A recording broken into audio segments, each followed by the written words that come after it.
Hello viewers, welcome to my botanical bliss. আশা করি আপনারা সবাই ভালো আছেন, আমিও ভালো আছি। এই যে দেখুন, এটা আমার থোকা টগর ফুল গাছ। কত সুন্দর থোকা থোকা ফুল ধরে।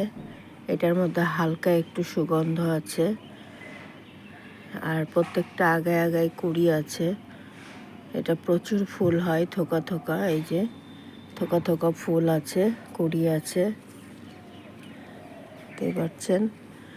গাছ সুন্দর এবং সবুজ সতেজ আছে, হেলদি আছে।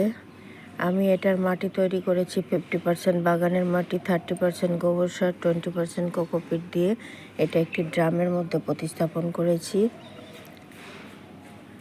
আমার এই গাছের বয়স হয়েছে 3 বছর।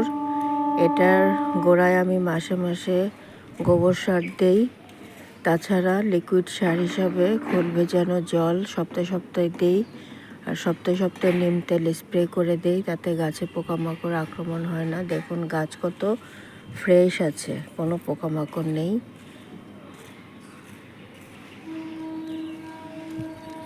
যে ফুটছে, আর এই ফুলটা গাছে 2-3 দিন থাকে।